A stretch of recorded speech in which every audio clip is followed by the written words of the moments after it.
2024లో కూడా అది నినాదమవుతుంది. కానీ 10 ఏళ్ళుగా ఎందుకు ఇవ్వలేకపోయారు, ఎందుకు సాధించుకోలేకపోయారు? ఇలా మీలాంటి మేధావుల్లో చర్చ ఉంటుంది కదా. అది కాంగ్రెస్ పార్టీ అప్పుడు చట్టంలో పెట్టలేదు. అది పెట్టవలసింది ఎందుకు పెట్టలేదు? అది ఎందుకు పెట్టలేదు? తర్వాత ఈ ప్రాజెక్ట్ పోలవరం ప్రాజెక్ట్ అంటున్నారు. రాయలసీమ వాళ్ళంతా ఇది 1,50,000 మంది కుటుంబాలు బయటికి తరిమేసి వాళ్ళకి ఈవేళ కూడా డబ్బులు లేదు. వాళ్ళు మనుషులు కదా. ఈ ప్రత్యేక హోదా వస్తే ఏమొస్తుంది వీళ్ళకి? నేను బెస్ట్ ఎగ్జాంపుల్ మీకు ఈ రాస్కెల్స్ నా ల్యాండ్ 2006లో తీసుకున్నారు. ఇప్పుడు వరకు నాకు డబ్బు రాలేదు. నమ్ముతారు ఎవరైనా? పెద్ద పోలవరం రాలేదంటే నేను కారణానికి కూడా పర్సూ చేయట్లేదు నా డబ్బు. అందరినీ తీసుకోవద్దు ఇలా చెప్పిన. ఏం మాట్లాడుతున్నారు వీళ్ళు? ప్రత్యేక హోదా ఇచ్చేస్తే బీజేపీ ఏమైనా బాగుపడతారా? లేకపోతే అది కాదు కారణం. మిగతా కారణం కాదండి. 2024లో ఏదో ఒక ఉమ్మడి మేనిఫెస్టో అయితే అవసరం.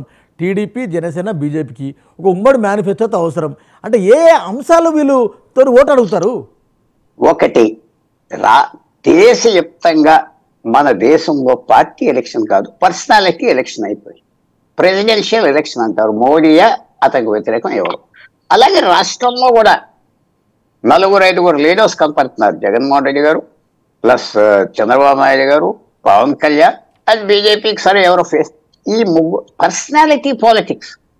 ఆ మేనిఫెస్టో చెట్టు కింద కూర్చొని ఐదు పెట్టాడు అది పెట్టే పర్సనాలిటీస్ మీద వెళ్తాను. ఈవేళ అందరూ ఒప్పుకుంటారు కదా. మోడీ అంటున్నాం, బీజేపీ అంటున్నారా మీరు? మోడీకి వ్యతిరేకం ఎవరు? రాహుల్ గాంధీయా, లేకపోతే ఖార్గే గారా, లేకపోతే ఎవరు? సో ఇది కూడా రాష్ట్రంలో కూడా అలాగే అయిపోయింది. మీరు మేనిఫెస్టో చదివేస్తున్నాడు ఏదో స్టేజ్ మీద 3,000 ఇస్తా 5,000 ఇస్తా అయితే పర్సనాలిటీ. నా పర్సెప్షన్.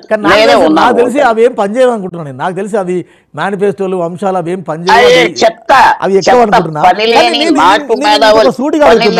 నాటు మేధావులు రాస్తున్నారు. పని లేని నాటు మేధావులు వాళ్ళకి డబ్బులు ఇచ్చి ఇంగ్లీష్ ఎవరేస్తాడు? నాకు 3,500 జగన్మోహన్ రెడ్డి గారు 2,600 ఇస్తున్నాడు. ఇది కదా. అదేంటి పర్సనాలిటీస్ చెప్పండి. పర్సనాలిటీస్ ముఖ్యమా కదా? పర్సనాలిటీ విశేషంగా పెరిగిపోయి ఉంటే మోడీకి ఛాలెంజ్ చేయదు. పుల్లారావు గారు, బీజేపీకి భయపడి, మోడీకి భయపడి చంద్రబాబు పొత్తు పెట్టుకుంటున్నారా? నెంబర్ 1. నెంబర్ 2, పవన్ ఒత్తిడి మేరకు, జనసేన ఒత్తిడి మేరకు బాబు తలొగ్గి ఇవాళ ఢిల్లీకి వెళ్తున్నారా, లేకుంటే టీడీపీకి అవసరమని వెళ్తున్నారా? ఈ 3 యాంగిల్ ఏం చెప్తారు? ఒకటి, మీకు 2018లో జనవరిలో ఏమైంది?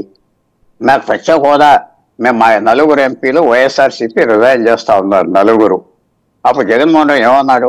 నువ్వు కూడా రిజైన్ చేయి, నీ ఎమ్మెల్యేలని నువ్వు కూడా వదిలే పొత్తన్నాడు. తులసిరెడ్డి గారు కరెక్టే కాదా మీరు చెప్పండి? అవదు అన్నాడు. అంటే ఆ ట్రాప్లో చంద్రబాబు నాయుడు పడిపోయాడు. వదిలేశాను పొత్తు. అది నేను ఎప్పుడు అంటా, నాటు మేధావులు సలహా తీసుకోవద్దు.